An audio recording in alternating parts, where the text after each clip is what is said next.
I'm back with another quick little review. This time I'm going to be reviewing 1984 by George Orwell. This is one of my all-time favorite books, and I absolutely love talking about it, but I don't like to do spoilers, so there will be no spoilers in this review. I'm only going to talk about the basics. I'm going to force myself to make it quick. So, let's jump into 1984 and why I love it so much. So, obviously, since this is in my top 5 books, it was a 5-star read for me. I've adored this book since I was a teenager. Oh my goodness, what?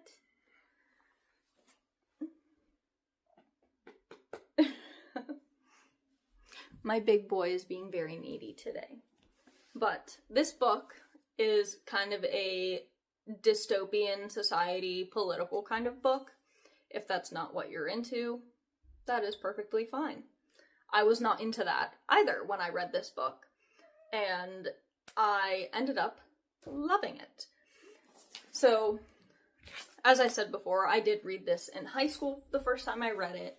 I have read it multiple times since then, so it's been read multiple times. It has been digested, analyzed, all the good stuff.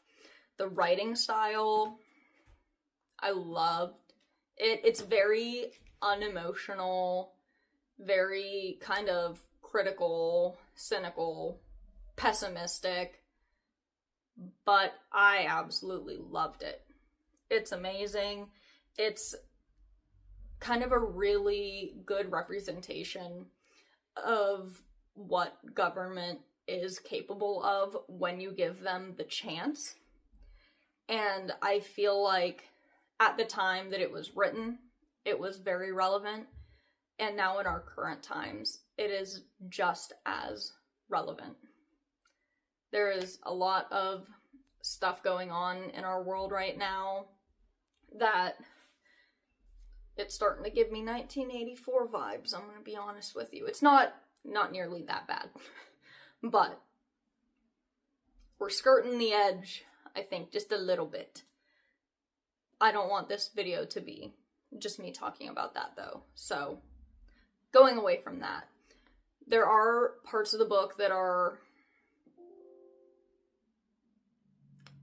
I got a notification on my work computer. No need to worry. There are parts that are kind of slow. There are parts that just kind of don't make sense at the time. But something that George Orwell is really good at doing is every single thing that he puts in this book is there for a reason. Whether it's for foreshadowing, for really showing the kind of world that this book is happening in.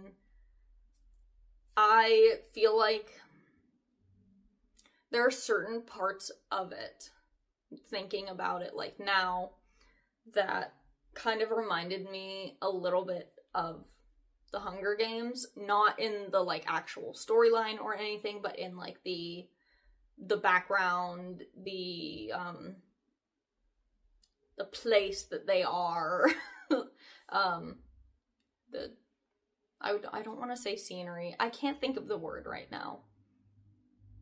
But the world, town, city, whatever that they are living in, like certain areas remind me a little bit of like this setting. The setting kind of reminds me of like the setting of the Hunger Games a little bit, just a little teensiest bit. And it is very reminiscent of another one of my favorite books that I will also have a review of out at some point, Animal Farm, which is also written by George Orwell. Very reminiscent of that in some senses, but it's just a beautiful masterpiece of a book, and I think that more people should read it, personally. That's just my opinion. But if you really like dystopian novels, kind of not super political, but like subtly political, actually it's not even subtle, it's a political book. If you like that kind of stuff, you will probably like this book. It is very with the times, with the time that it was built and the current times. Absolute masterpiece. I hope you love it as much as I did. That's going to be all for this review before I go off on like many rants and rabbit holes. So, I hope you enjoyed this review. I will see you again next Friday. I hope you have a lovely weekend. Happy reading. Goodbye, guys.